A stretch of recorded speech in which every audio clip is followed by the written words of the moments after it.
Hello, I'm Trent Blizzard, and I am the president of NAMA. And today I am here with Graham Steinruck. Say hi to us, Graham. Hey everybody. Thanks for Uh, having me, Trent. yeah, yeah. And Graham today is going to talk about community science and mycology and about documenting fungal diversity through collaboration. I know Graham has been doing a lot of that recently and been making the news and been working with a lot of other NAMA members that I've been talking to about the kind of documenting the fungal diversity. So I'm excited to hear what you have to say. But before you start, Graham, let me just give a quick introduction, and then I'll turn it over to you. Um, I think I've known Graham for, I'm gonna guess it's been 8, 9 years now.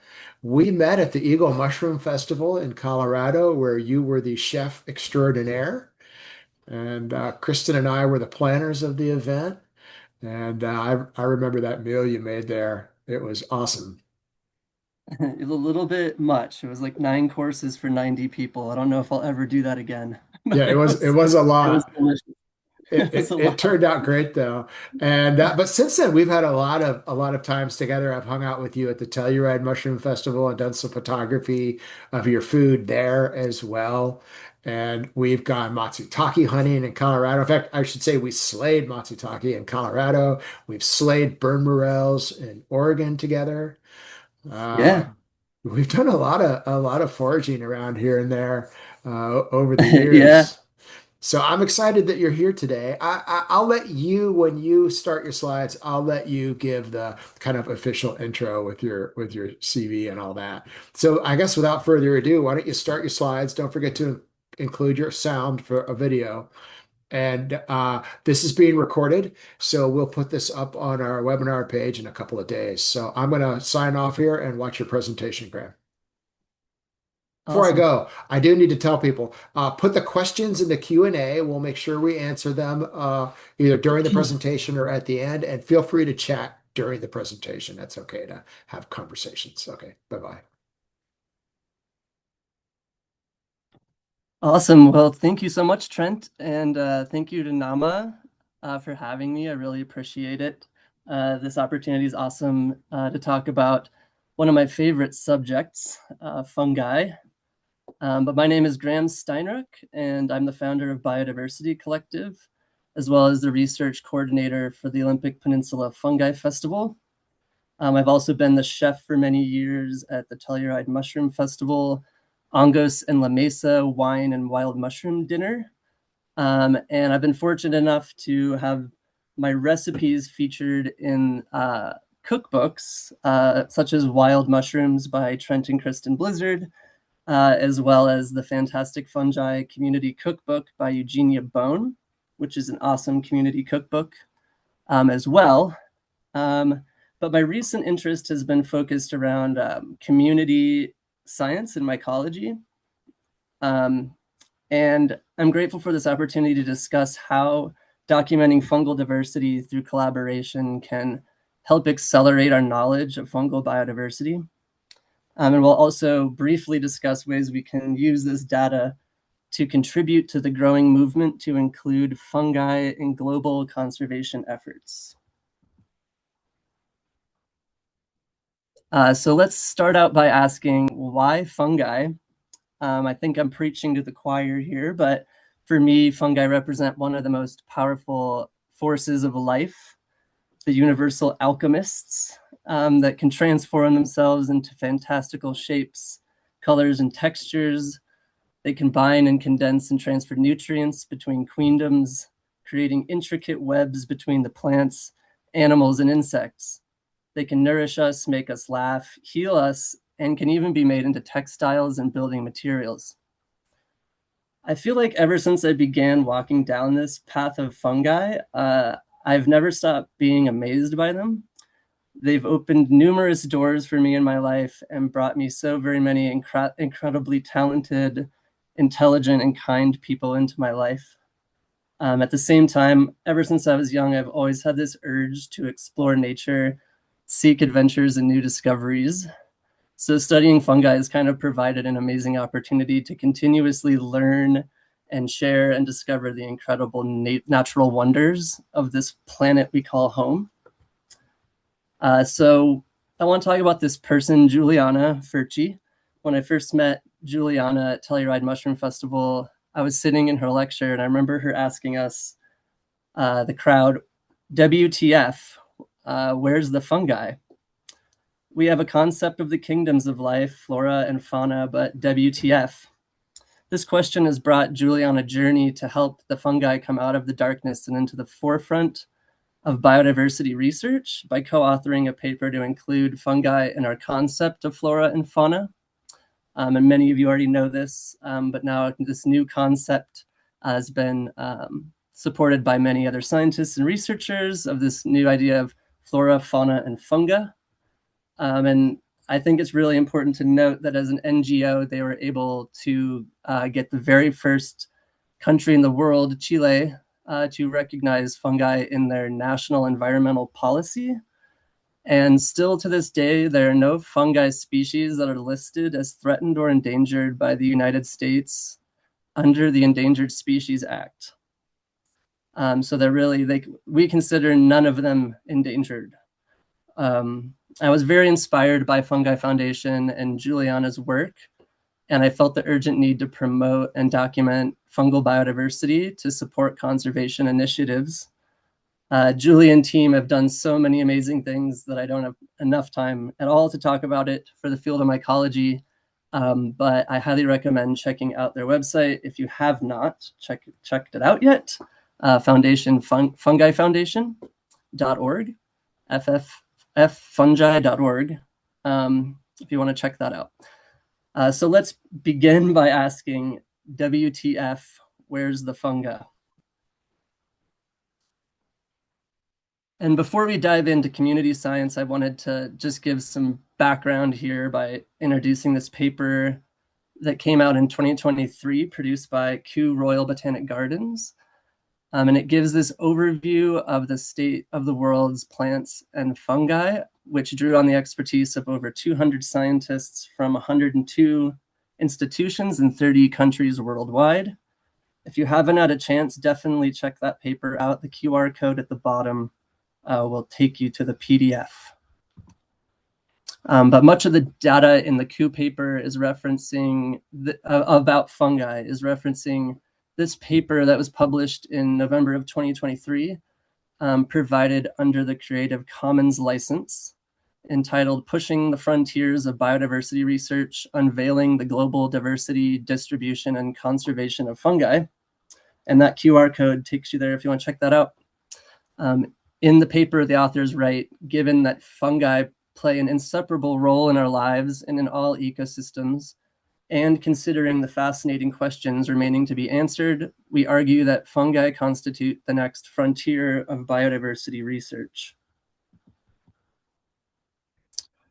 This is also from this paper, but a new estimate of 2.5 million species of fungi are estimated worldwide.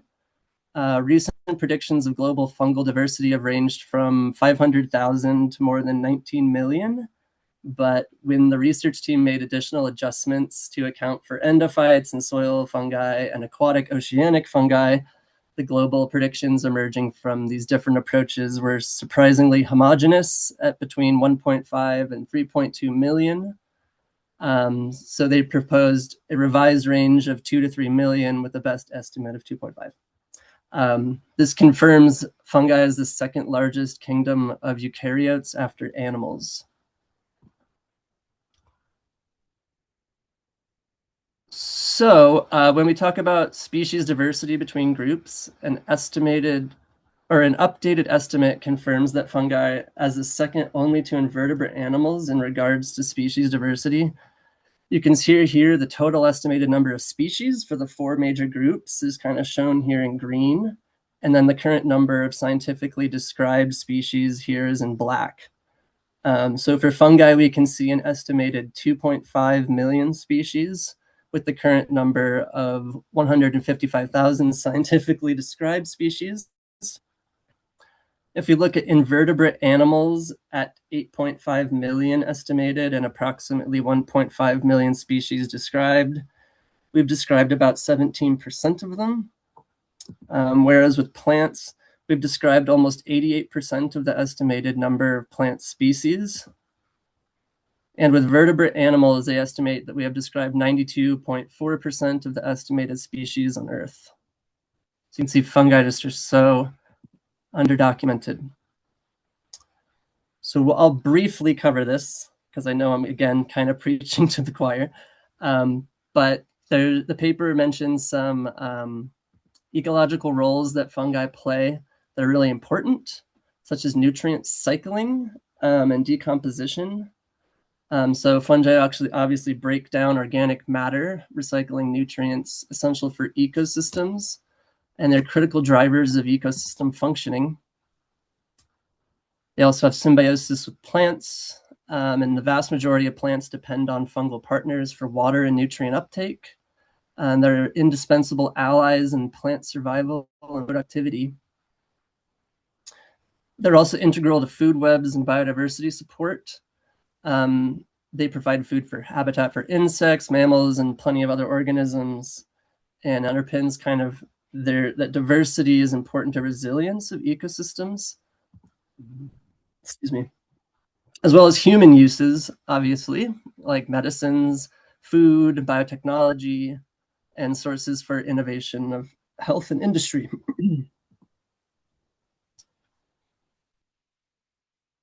At the same time, fungi are global. They have global threats and they're at risk for various reasons, including climate change, obviously.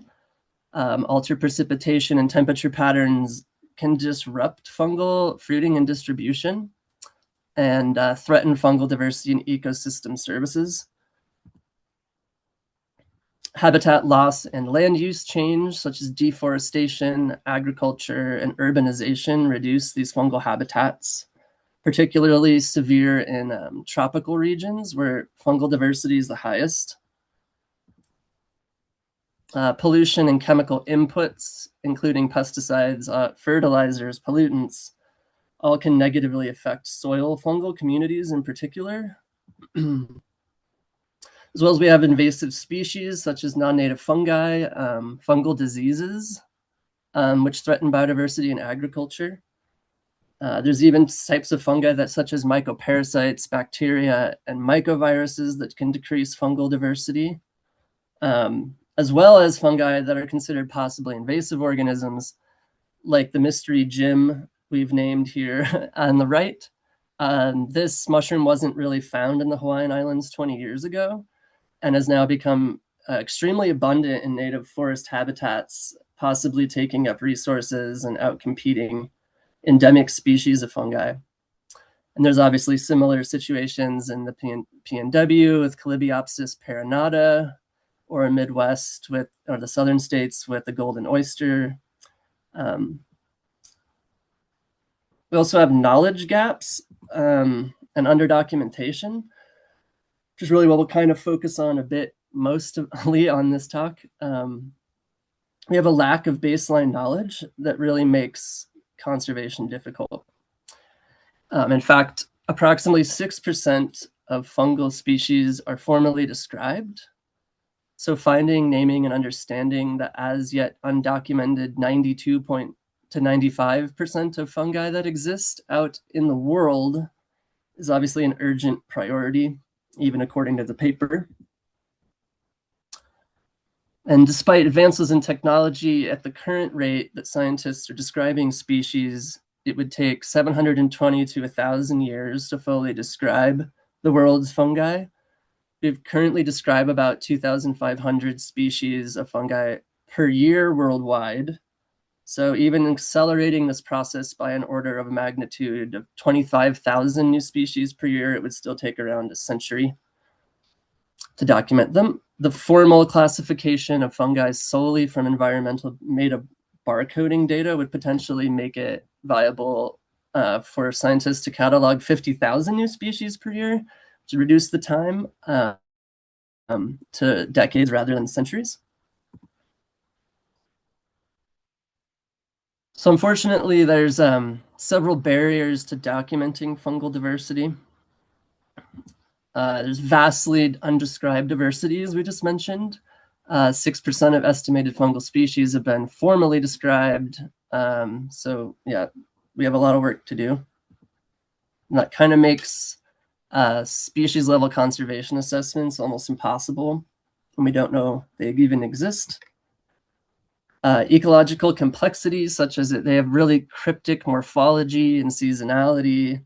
We all kind of know this. There's mushrooms that have been found a place and never seen again for decades. Many fungi are morphologically similar too, which makes it even more complicated.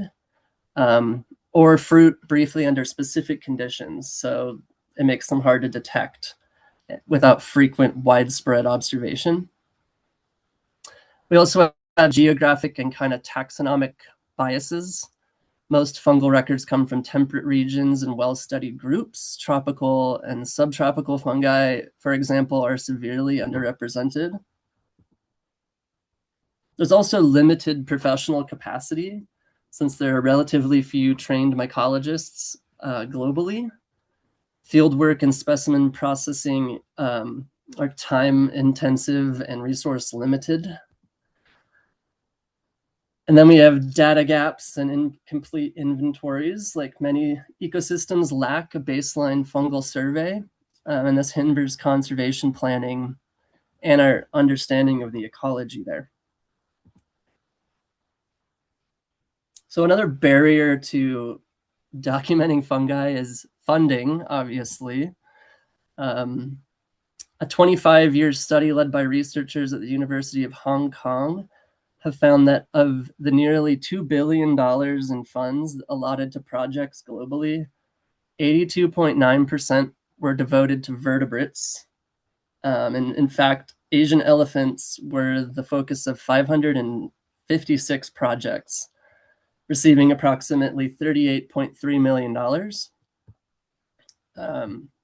Mammals and birds received 85% of the funding, while amphibians were assigned less than 2.8%.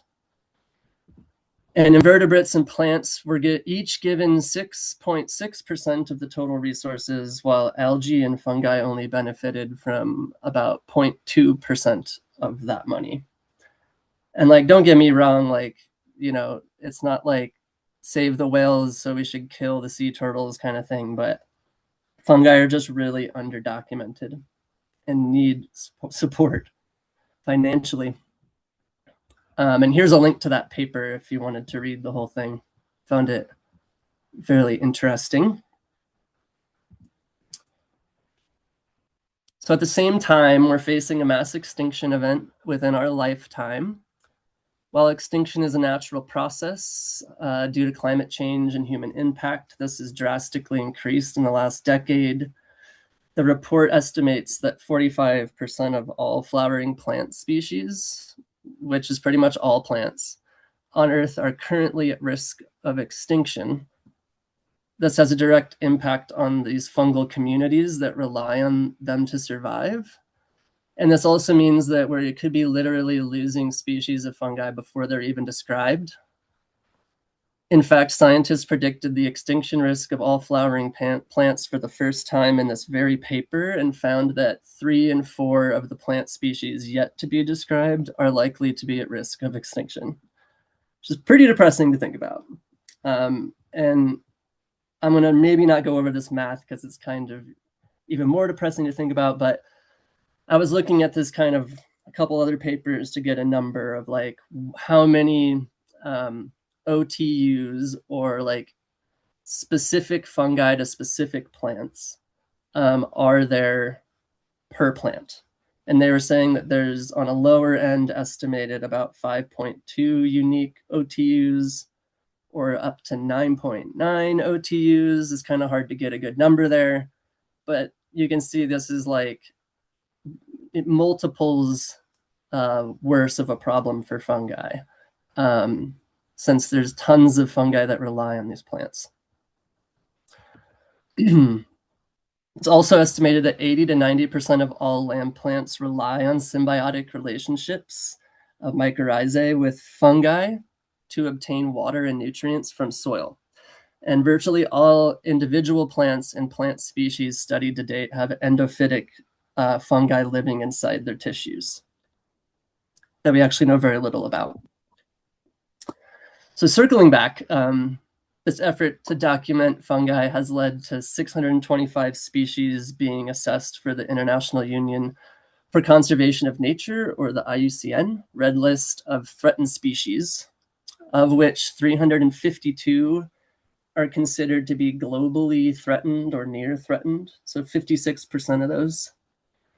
And while this means that there are only 0.4% of the fungi described to date have had their global conservation status assessed, equating to 0.02 of those estimated to exist. It's a starting point on which mycologists can build as naming, classifying, and assessing fungi intensifies. So we have a lot of work to do. I found this paper, in the paper, this figure I thought was really cool that shows the percentage of currently described species with IUCN Red List assessments.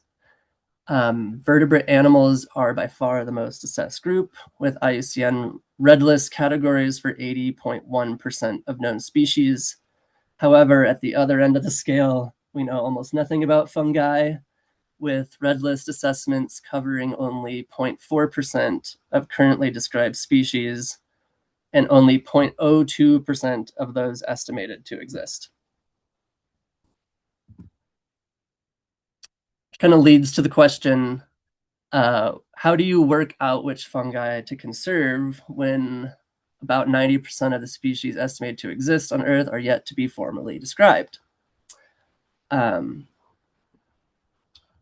Good question. Kind of go over that here in a bit, but I wanted to mention the mushroom here in the background. This is Hygrocebi puaena, which means hot flower in Hawaiian. And it's actually one of the rare cases of a fungi that is listed on the Global Fungi Red List. This was found on our survey in Kauai in 2023.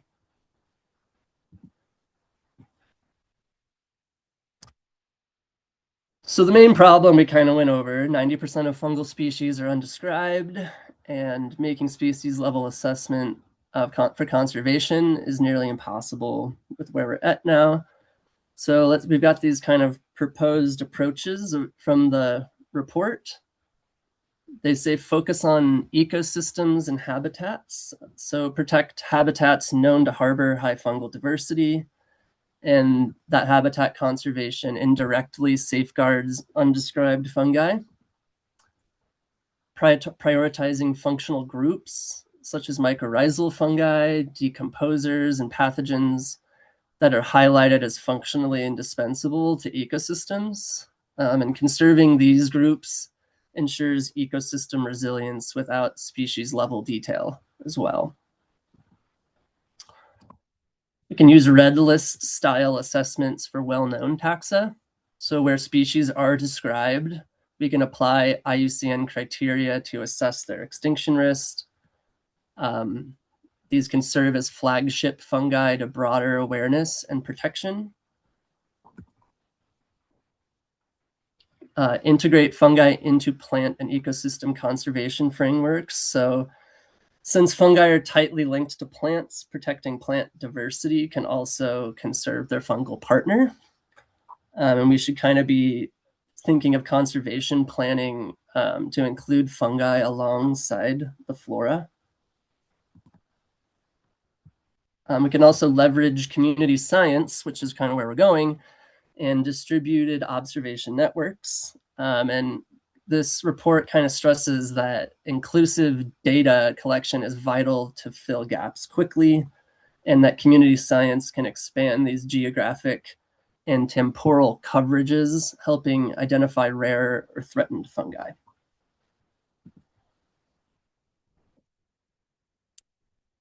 So community science is described as a powerful tool for democratizing biodiversity research and engaging local expertise. A great example of how this can work is a BioBlitz, an event where members of the community go out and identify and record as many species as they can find in a specific location during a specific time frame. And this information can be valuable for researchers as well as other people studying and monitoring biodiversity. There's a lot of other ways that community science can actually help here. So it can help expand the geographic reach, as we were saying. Volunteers and observers can document fungi in remote or undersurveyed areas, as well as there's power in numbers. And this can help fill spatial gaps in biodiversity data. Can also increase temporal coverage just across seasons and improve detection of ephemeral species when lots of people are looking and making frequent observations.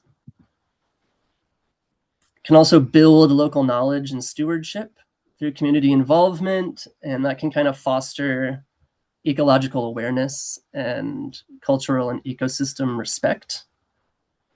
Participants often bring place-based insights too that can enrich the scientific part. As well as we can accelerate data collection just by large-scale participation and rapid accumulation of observations. Platforms like iNaturalist and Mushroom Observer support these real-time data sharing and making it publicly accessible. As well as this, because this can also support conservation and policy.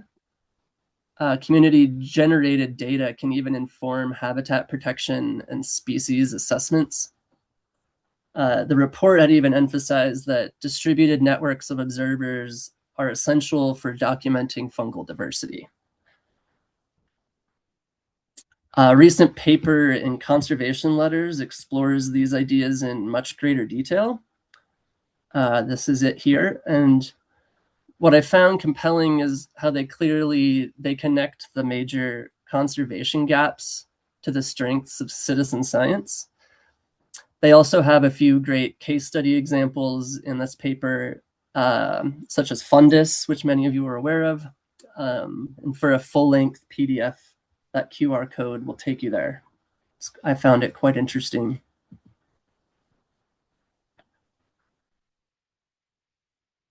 So all of this was kind of swirling around in my head, and in 2023, I formed Biodiversity Collective, and it's an educational event company that creates these community-driven science projects rooted in these ecological connection to kind of help bridge this gap. So through participatory fieldwork, collaborative research, and these hands-on workshops and activities, we focus on species and ecosystems that are often overlooked in conventional scientific studies, such as fungi. So in essence, we're a volunteer-driven initiative focused on documenting biodiversity in ecologically significant areas. We want to pair community members, students, and local experts with professional researchers and mycologists, as well as generate high-quality records while building ecological literacy and community, as well as stewardship for the environment. A little what we do. We do place-based surveys in underdocumented habitats. Right now, post-restoration landscapes and rare plant communities have kind of been our focus. Collaborative fieldwork, just blending scientific method with inclusive participation, as well as training and mentorship to kind of empower volunteers and students and just interested public in specimen collection, photography, and data entry.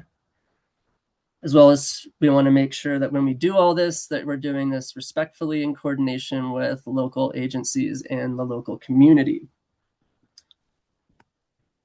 So I wanted to here's a couple case studies is what we've done so far that I'll kind of briefly introduce just as examples of how we can leverage community science to document fungal biodiversity.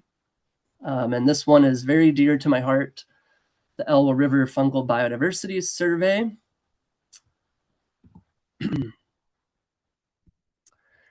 And it's basically a long-term fungal monitoring program operating within the Olympic National Park on ancestral Clallam Elwha tribal grounds, as well as we're using an active MPS research permit that is active through 2031 to continue to document the research site. And we are using this to document fungal communities across the Elwha River restoration landscape following the dam's removal. So before I get too far into this, I wanted to give some background about the land and do some land acknowledgement. And we were lucky enough to meet Vanessa of the Lower Clallam Elwha tribe. And she was gracious enough to let us film her and talking story about the site. And I wanted to share that with you all really quick.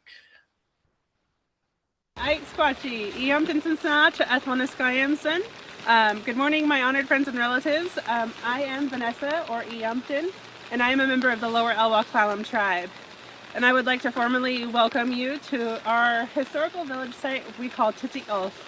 And our village of Titi'olf was situated here.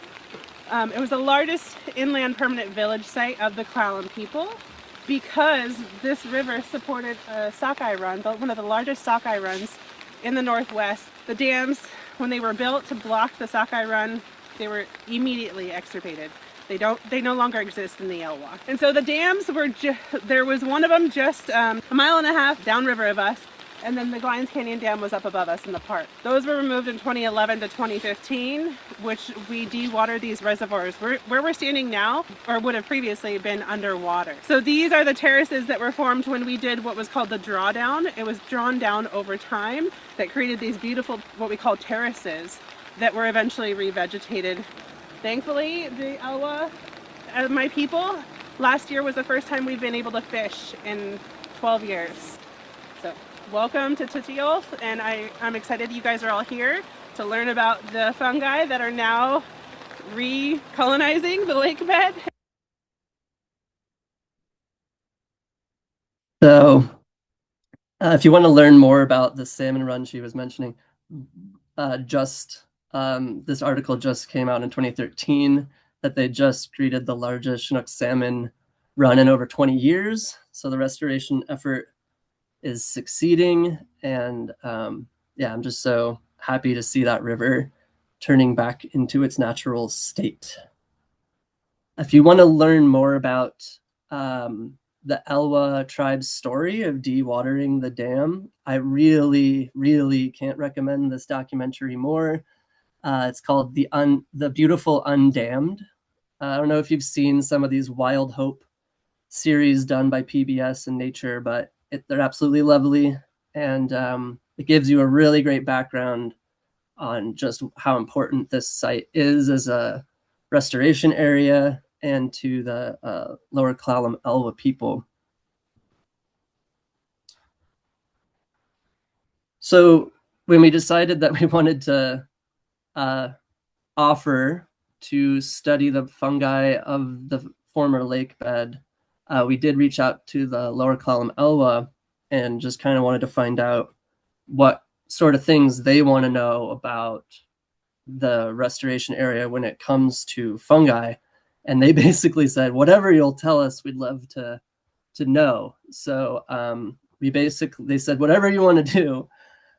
So we said we want to document the fungal diversity in this post-dam removal landscape, as well as build kind of like a baseline inventory for them, as well as any other land management and any other interested parties for restoration ecology, this baseline inventory of what this looks like. As well as you want to engage the local community members, any interested community members of the larger mycology community in this scientific data collection project. So here's a quick overview of how we go about this macrofungi survey. So kind of our survey methods. First, we observe, we find and locate a mushroom, and we document it. So we take really good photos that show the features of the fruiting body, including any important metadata like substrate, associated species, and any other macromorphological characteristics, including KOH reaction or odor and taste when appropriate, size, etc. And then we DNA sequence it. So we've been working this last year with Hart Singer of Dicaria LLC and a fundus who has developed this method, which I also think was used at the NAMA event in Washington in 2024, NAMA event. We call the toothpick method. And we basically use this toothpick to sample the fungi and then for DNA. And then we rapidly are able to get results using this MinION nanopore sequencing pipeline to produce in real time, meaning we can have sequence data and begin to look at results within hours or days of sampling them. And then if we get to receive a good sequence, and that's generated from the specimen, it's validated by a volunteer crew, which I'm sure some are even here, of DNA MA and fundus, and using the DNAMA validation protocol, and then published to iNaturalist and NCBI GenBank, which is kind of the largest repository of DNA sequences in the world. This can be used as another sort of piece of evidence that helps us determine what we found. Sometimes ITS sequences aren't enough evidence, and in that case, microscopy is helpful, as well as sequencing them from different regions, as well as other things that we can start to try to figure out what they are. But this is a great way to make this quicker, I guess. As well as then we accession them, and all of our collections are sent to UW Burke and the Burke Herbarium. And once the collections have been accessioned into the museum, we put accession numbers added to each iNaturalist observation and the DNA sequence on that observation. So that way it's all available for anyone to see and check out. And a quick note, and I'm just going to say this is the only AI generated content I have on my slide, but of my slides. And I find it really freaky that it feels like it looks like a hypholoma. It just made it up. I said I wanted a slide background with mushrooms. It's frightening. I'm like, the future is weird and scary. So community participation not only expands our coverage, but it also creates connections within the broader mycology community. We do this annual coordinated fall intensive OPFF, the Olympic Peninsula Fungi Fest, sponsors the entire research project. And they help us connect with 40 plus participants that came out last year. And as well as we worked with about 20 volunteers and researchers working under guided research protocols, which kind of ensures this data that we generate is useful and accurate, and is in a large coordinated field team. Trying to create research grade collections and observations. Doing real-time DNA sequencing, which we kind of just mentioned. And many of the volunteers and participants also get involved with the real-time DNA sequencing and sampling, which is really exciting. As well as we have institutional deposition, where they're all going to the Burke Museum, and this keeps the collections available for researchers and students in the future. As well as we have student participation that's is coordinated by Dr. Amy of Oregon State University, Dr. Amy Honan. And she's included some of this in her experiential learning opportunities at OSU, as well as we've collaborated with students from several other universities to conduct the above ground survey, as well as conduct a below ground survey to determine what fungi are found in each soil gradient below the surface. So Dr. Amy and team have been extracting DNA from the soil for analysis and results are still pending, but we'll be able to kind of start sharing that soon as well. Yes, Trent? Yeah, You have hi, thanks. I was going to jump in and feed you a few questions from yeah. the audience. Bryce asks, how do you prevent mass duplicate sequences while also allowing for phenotypic morphological differences within the same species? So that's a good question. We actually have had quite a few conversations about the benefits as well as the negatives with directing volunteers to collect specific things or look for specific things, because like we were saying, like sometimes things all look the same but they're not the same. And so for an expert, I'm looking at it and say it's something I've seen 1,000 times, but it turns out it's not. um, that we wouldn't have easily found that, or we wouldn't have left room for that situation to happen if we direct people too much to what they're collecting. So we kind of like that it's open-ended in the sense that we also don't grid out the survey site.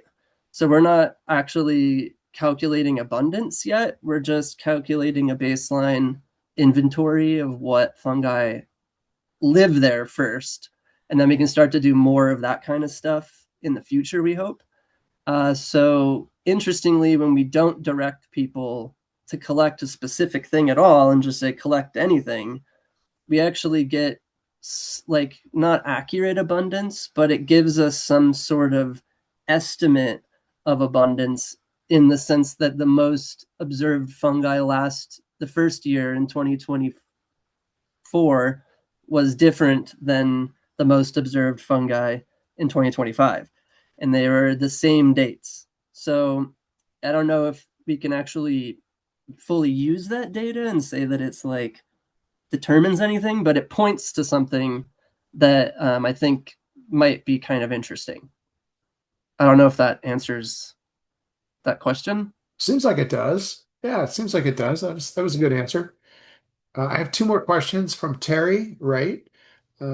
First one is, since there are multiple platforms for reporting observations, is it important that we report observations on more than one? I.e., should we report on Mushroom Observer and iNaturalist as much as possible? Do they share data?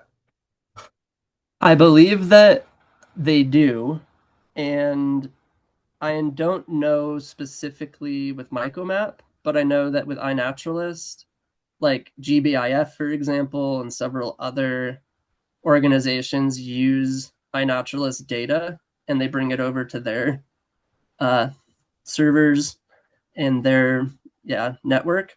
So and we do add ours as well to Mycomap, because I don't think that's redundant, because Mycomap is often used for institutional collections that are deposited in an institution or a museum, more than just like purely observations like INAP would be used for. Okay. Um, I see out of the chat a related question. Is anyone embracing AI to help map and catalog? From Jen. We love INAT. That's what we use. To me, it's the most powerful platform out there to do community science Oh, no, she that said, exists. But is anyone embracing AI to help hey, map and catalog? well, I have seen some interesting um, modeling that can be done and really cool stuff with AI, where we can start to use these data points to estimate possible habitats that would be similar or would have this fungi possibly growing there. Um, and we can sometimes use AI even to map and model things to conserve areas that are of the most threatened or most concern, um, using some of that technology. Yeah. There's actually, so I could send you, if you email me, there's a really great talk I saw. Someone did their dissertation at OSU and was doing something similar to that, if anyone's interested in that. Terry's got the last question here, then I'll sign off after this and let you continue with the presentation. How many of the estimated unidentified species of fungi are expected to have observable fruiting bodies like mushrooms? Also, how many are expected to be aquatic? Good luck with that one. Yeah, I mean, I know that aquatic mycology is severely underrepresented even in mycology, so I'm not exactly sure there. But yeah, I mean, that's a good question. We're kind of wondering the same thing when we're going to get DNA sequences back from the soil. And some of the questions we have are how many, if any, overlap with the fungi that we are seeing above ground that are producing fruiting bodies. Um, that's one of the things we actually want to look into. But I know that from, I think, some of the papers I have read, there isn't a lot of crossover, and there is a lot of vast undescribed fungal diversity that doesn't produce, at least as far as we know, a visible fruiting body.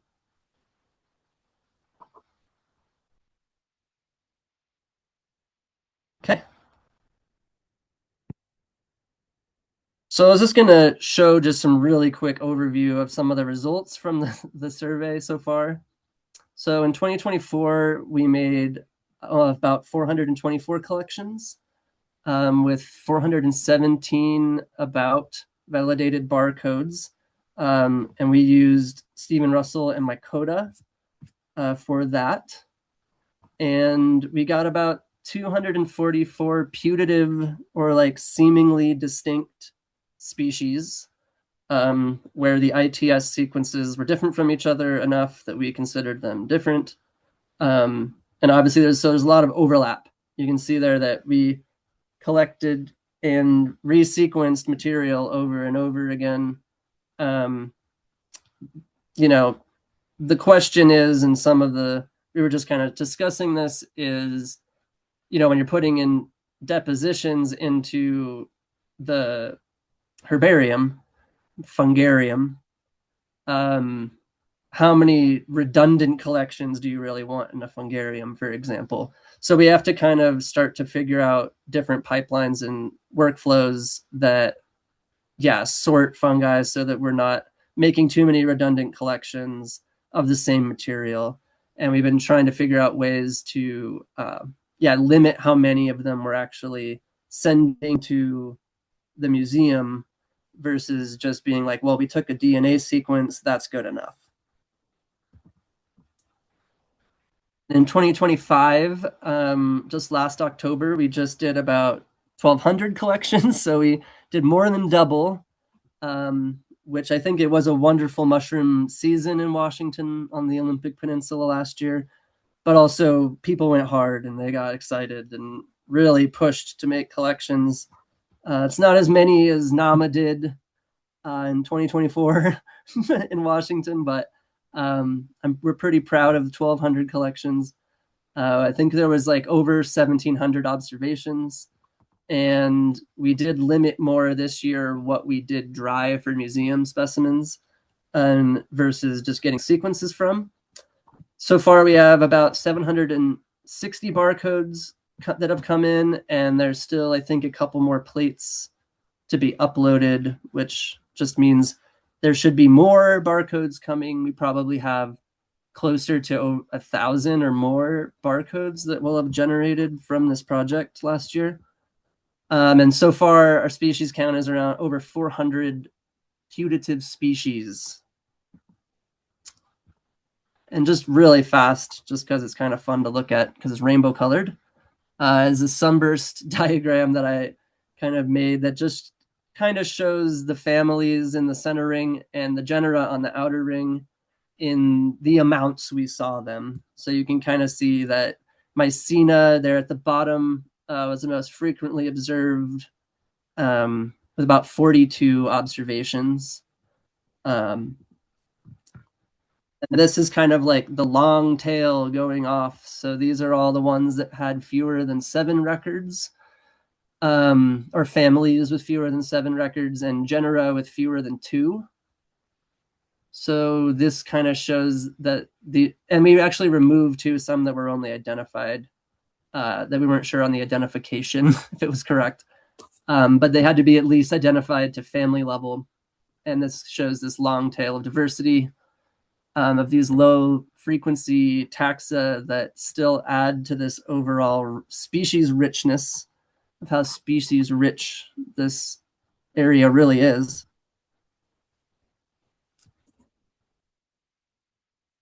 So far, some of the results we've kind of been seeing, we've seen some novel DNA barcodes where these don't match existing databases. And they could be undescribed species. They may be described species that just haven't been DNA sequenced. There's a lot of mushrooms that have been described that we don't have a DNA sequence for. So just because the doesn't match the known DNA barcodes doesn't mean it hasn't been found before and named. So, but we have found quite a few that did not match. We also recorded several vulnerable and sensitive fungi for Washington State.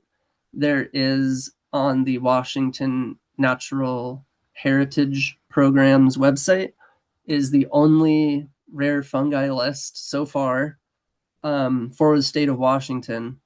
And we did find a few that were already considered sensitive, as well as these results kind of show that this Elwha watershed produces a diverse range of fungi, and some are rare, and some are tied to specific habitats. So ongoing monitoring is essential to capture this hidden diversity and guide restoration priorities, because we need data over a longer period of time to be able to see some of this stuff. And this picture in the back is one of them that came back as novel. You can see it looks like Mycena pura to me, but there's a lot of hidden diversity possibly within that group. Who knows if even all purple Mycena that look like that are actually that closely related. But this one right now we're calling Mycena subsection puree species WA05, or Mycena species WA05. Anyway, interesting. And here's kind of an example of what this site looks like. You can see on the left here, that's 2024. And you can see the edges, it's kind of hard to see, but at the edges where it's lime green are deciduous trees that have kind of begun to grow down toward the riverbed.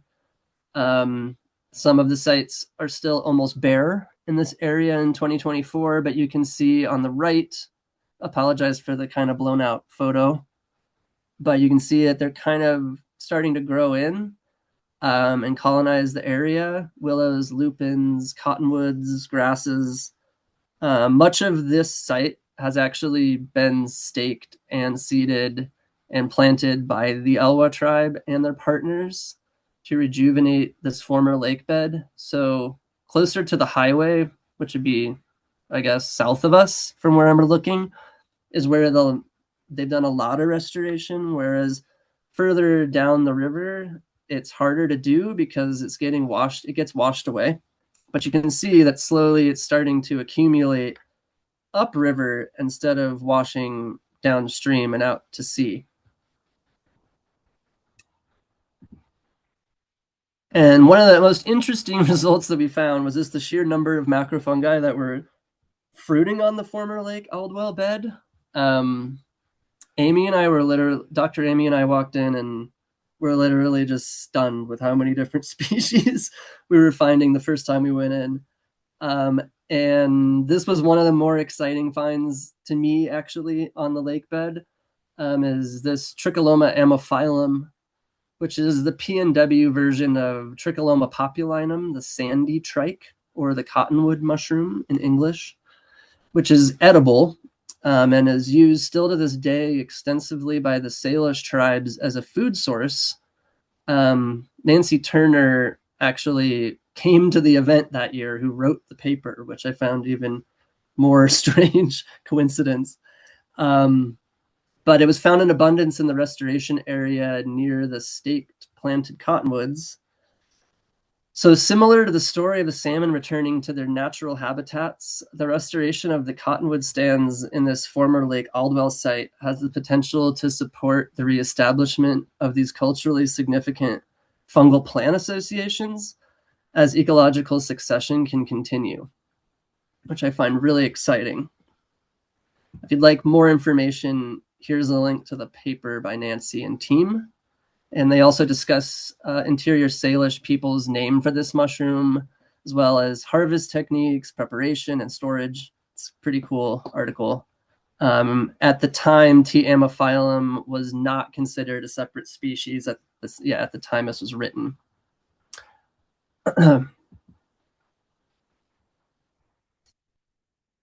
So what we're kind of hoping to build in the future here at the site, this specific site, is we first want to create this long-term community composition data and create a foundation for what the fungal diversity looks like in each gradient or horizon of the restoration area.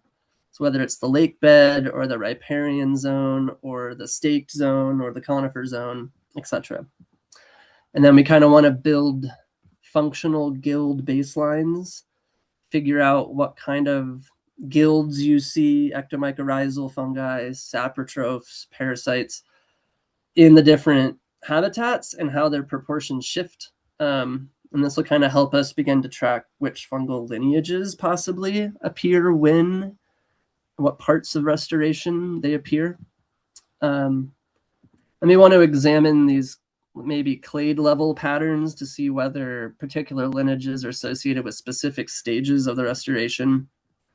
Then we can start to compare the fungal communities associated with the soil to the macrofungi records to see how they relate to each other as well. Excuse me. As we build year after year, we want to kind of create this continuity of the survey site for an extended period of time to get that data. Yes, Trent, do you have something?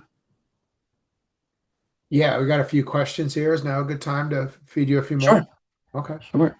So I'll go back. I'll kind of maybe go down to the most recent one since you were just talking about it. Sarah asks, has anyone studied the restored riverbed for heavy metal contamination? I would expect there to be high rates of mercury and fungi and plants there. So there is actually a whole group of papers that have been written on the restoration area, and there's a whole portal that is open source where you can access all of the research that's done at that specific site, because it's such an important restoration area.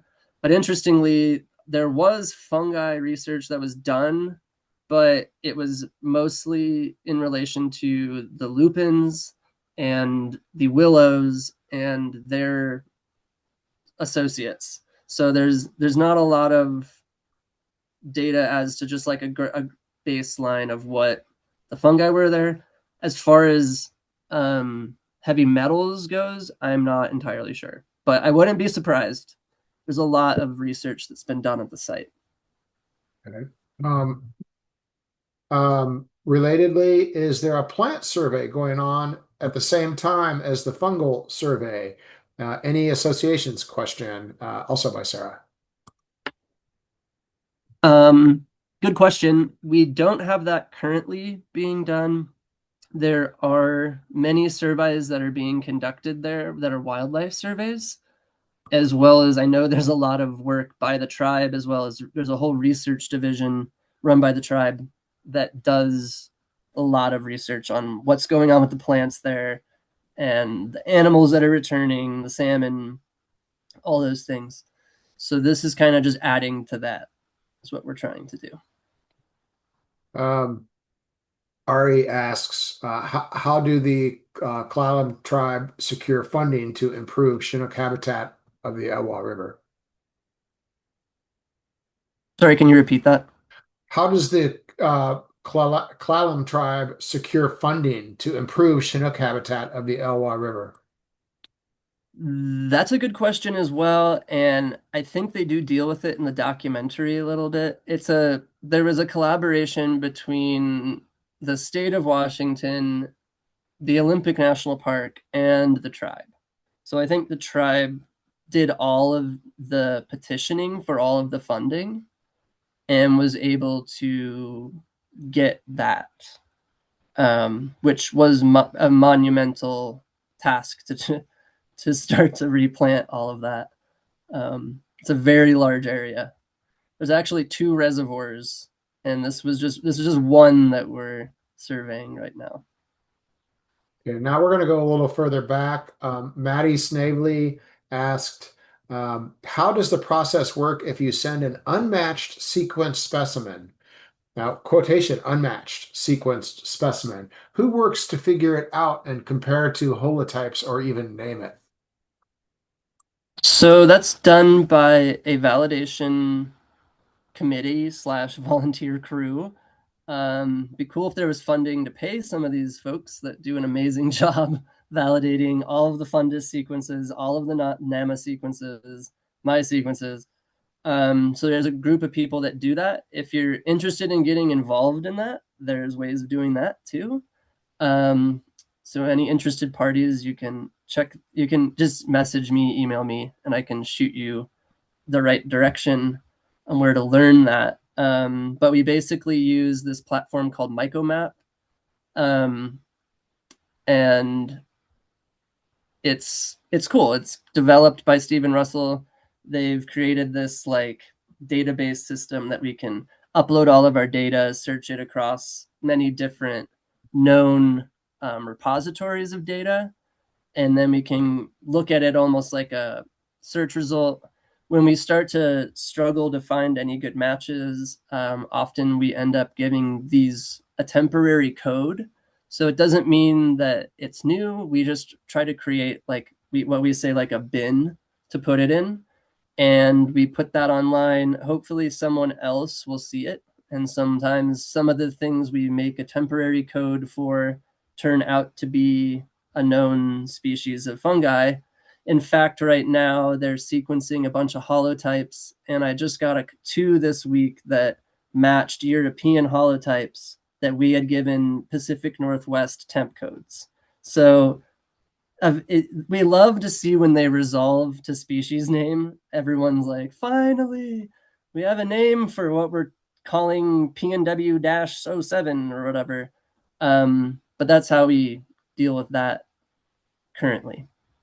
And I'm just going to add on to your answer, Graham. We did have Hart Singer do a webinar with us this Tuesday, and he talked a lot about the sequencing projects. His recording should go up on our webinar page probably in the next 24 hours. It's still being processed by YouTube right now. And he also, in his presentation, talked a little bit about the volunteer crew that he has been spearheading through NAMA and the DNAMA committee to help with the validation process. So if you want to learn more about that validation process and how to get involved and get some training, you might watch that webinar too, which again will be available very soon. I know you work closely with that team as well, Graham. I highly recommend checking out Heart's Talk. For sure. He'll explain that at depth, Yeah, for yeah. sure. Okay. The last question, this was the oldest question, is from Madhu. Do you recommend any mobile app that can help identify different species of mushrooms? So I highly recommend iNaturalist out of any of those that can help. I learned a lot myself, even knowing quite a bit about fungi, but still feel like an amateur for the rest of my life because there's so much to know. But iNaturalist helped me a lot. Just it does have AI tools, doesn't mean that it's correct, but their AI tools are pretty good, way better than things like Google Lens, which I don't recommend for mushroom identification. It tends to be wrong. But iNaturalist is free. It is amazing. You can observe anything alive, anything living, preferably wild, so that it can be a research grade observation. That includes a dandelion. So yeah, I highly recommend that. We use that platform and love it. It's great for beginners all the way to advanced users. And there's 2 apps, actually, excuse me, there's 3 really, but they have their old school app. There's iNaturalist Next, which is their revamped version of the old one. And some people don't like the new one. So a lot of people got stuck using the old one and they're stuck in their ways. There's also Seek, which is great for children, and it has less like social media aspects and messages and safety features, but still has a lot of the powerful tools that iNaturalist has.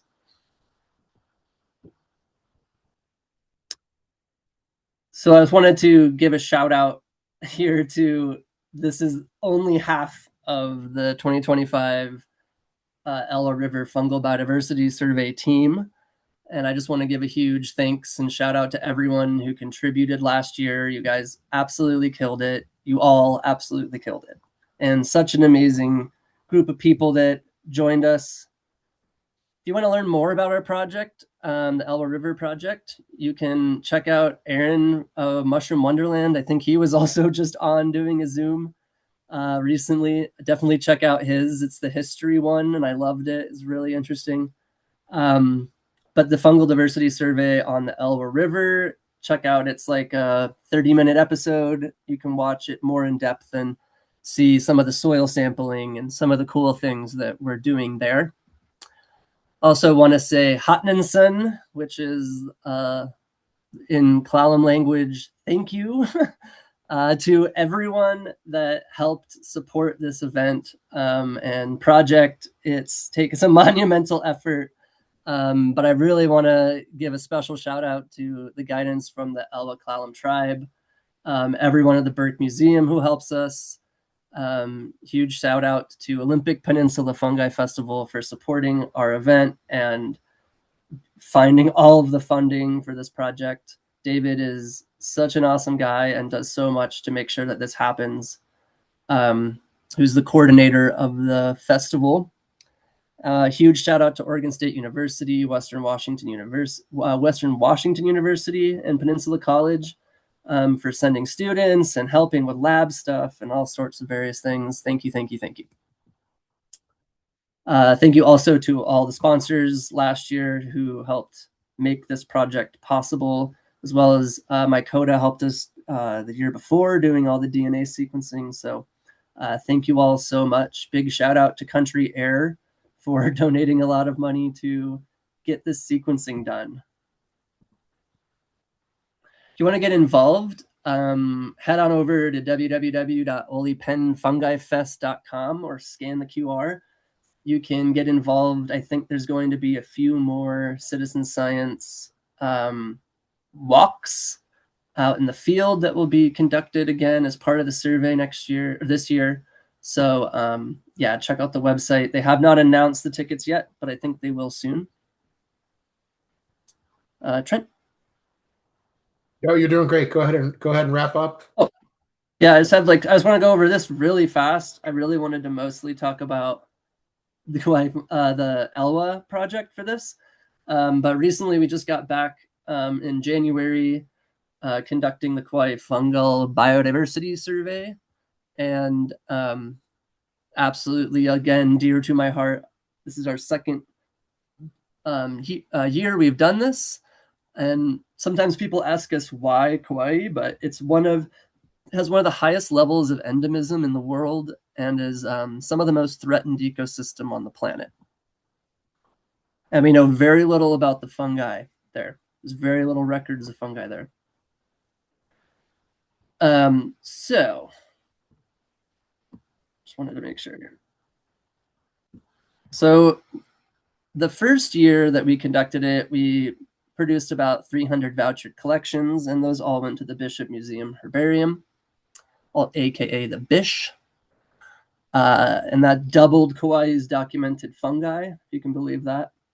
We generated 155 DNA sequences, including 30 first ever entries to NCBI GenBank, 49 new species documented for Kauai for their range, and 24 new to the islands of Hawaii, as well as several undescribed species that have been discovered, including a Clavulinopsis species, that's currently being named, and the naming's in progress, as well as rare and endemic documented fungi, Hygrospis puaena being one of them, and that supports this IUCN Red List proposal that has already been in place, but it was only the second sequence ever, and I think the third or fourth record ever of this mushroom. We did 7 community workshops in 2023, and all of this is available on iNaturalist, GenBank.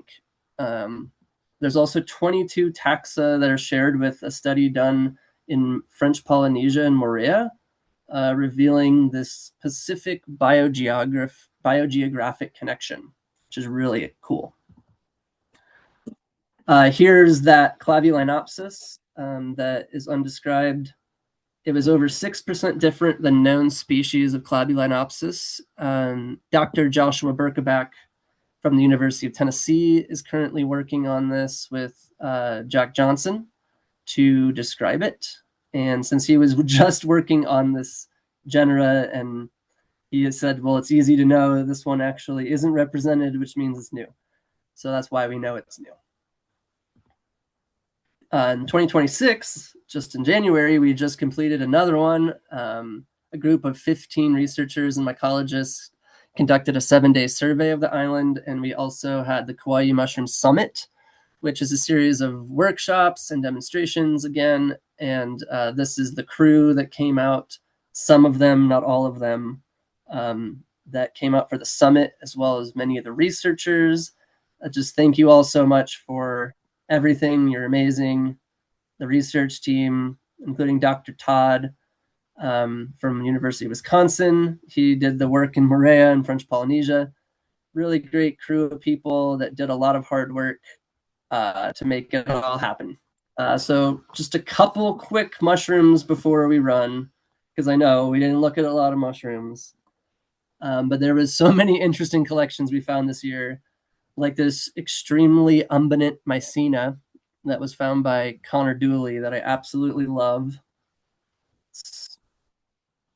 Speaking of umbos, check out this potential entoloma. I think it's an entoloma. Found on the recent survey by Tyler Brunner. Just absolute stunner. We're still going over the DNA sequences right now, so we don't quite know what we've got for sure yet. But this is a potential candidate for the endemic and endangered waxy cap Hygrospis llama llama, which is another one of these endemic to Hawaiian Islands Hygrospis, very understudied. This would be the first picture that isn't on a slide from the 70s. When the IUCN pictures, even that slide from the 70s. So this is a really nice photo by Tyler Brunner. We don't know if it's actually it, but it's a great potential candidate. It has all of the features. Another beautiful reddish collection of Hygrospis found by Connor Dooley. And we're seeing this may have an affinity to that Constans group. So we're not sure if this is an introduction or what's going on. We'll need to look at different sites besides ITS for these to really be sure. And finally, I'll wrap up with this mushroom, Bavalacia manipularis. It's an interesting poroid mushroom in the family Myceniaceae. In fact, it probably really is just a Mycena, if you don't agree with the split. This mushroom is commonly found throughout the survey sites and is most likely an introduced species. But one cool thing about this fungi is that if you take it into a very dark room, or it is a very dark night like a new moon, you will find these mushrooms glow. And they're one of the truly bioluminescent species of fungi where the fruiting bodies actually glow bright green. And they're just stunning. So much cool diversity in Hawaii. And we got plenty of results to come. We're just starting to validate the DNA sequences generated in January. To read the 2023 report that we've done, you can scan that QR code. It's got tons of info about the project. And just a huge thanks to the Kauai Fungal Biodiversity team. Big thanks to all of the amazing organizations that made the event possible. University of Wisconsin-La Crosse for access to their scanning electron microscope, etc. There's several master's thesis students that are working on stuff there, as well as students working at California East Bay, University East Bay, on Hawaiian fungi. So it'll be quite interesting to see what results come from that. So mahalo nui loa to everyone who attended and joined last year and this year. If you want to learn more about that, there's a recent episode that Mushroom Wonderland Aaron has done that you can scan that QR code for. If you don't know about his channel, check it out. Most of us that are in the mushroom world have been on his channel. He's prolific and he's an amazing documentarian. And yeah, support his channel, subscribe. But stay tuned for a full feature-length documentary that's coming out soon that'll be all about the Kauai project and covering the summit as well. I promise this is the last boring stuff I'm going to talk about, but it's not boring. So scaling community mycology, what are the priorities and next steps? We're just going to go over this really. What are the focus areas? Under documented regions, so target sites with sparse records, and we want to prioritize diverse microhabitats and post-disturbance areas. Seasonal coverage, so we want to revisit known locations across seasons and capture ephemeral and climate-sensitive fruitings. There's new habitats that are even at our known sites. We also we haven't done a lot with soil types, moisture regimes, canopy conditions, rare plant associations. There's so many things we could do there. If you're interested in helping with that, let us know. As well as we want to schedule more and make more community myco blitzes happen and host local events with free DNA sequencing, vouchering, and open data sharing. And I love this photo, this mushroom, Ephemera cybe, pseudo disseminata, may just be Copernellus. I don't know if we sort of split that or not, but it's super stunning with these cystidia just absolutely covering the entire mushroom and catching dew. And the very talented Lauren Ray took that picture in Hawaii in 2023, but I just love that photo. So thank you everyone for being here. I always looking to connect with curious individuals, researchers, educators, and land managers, or organizations who share a passion for fungal biodiversity. Whether you want to attend an event or propose a collaboration or simply learn more about the lesser known life forms around us, we'd love to hear from you. Make sure to check out our website. You can scroll to the bottom and join our mailing list on the homepage. Currently, we don't have any events scheduled, but you can learn about all of our projects, our past projects there as well, and resources and stuff. Quick shout out to OPFF, the Olympic Peninsula Fungi Fest 2026. It's another great chance to connect with the fungal community, and I really appreciate y'all's support for having me out. I'm happy to take any questions that you may have.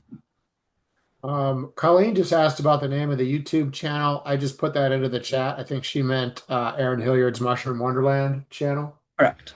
Which I just dropped that in the chat. Somebody asked about getting your contact information. I assume biodiversitycollective.org. They can go there and reach out to you. Yeah, that's all those messages. If you go to contact on the website, that goes straight to me. All right. And the last question, I guess, to wrap here is Bryce is asking about how to find out and participate in these events. Definitely contact me. If you subscribe to the mailing list, we're trying to be better, but try to do quarterly announcements of the events that we do. As well as you can follow us on Instagram. We try to announce them all on our Instagram page. And then if you are trying to look to collaborate or anything like that, definitely contact me. You can also email me at thebiodiversitycollective, one word, @gmail.com. All right. I'm going to drop that in the chat. The Biodiversity Collective Collective. @gmail.com. Okay, I'll put that in the chat for everybody. a lot of thank yous coming through on the chat. Oh, thank you. I see Thanks for coming. Joshua Berkeback was in the house. Oh, sweet. You mentioned Hey, him. Josh. Pat Metheny gave you a big thank you. Jay, Manitoba Mushroom Society, Love you all. Jen, Gary Bingham, Mary Landing, Colleen, Rose Tercey. So you got a lot of thanks in there. Looks like people really enjoyed it, Um, as did I. So keep your thanks, chins up. thanks I know again. the world is whack right now. Keep your chins up, lovelies. Hang in there. All right.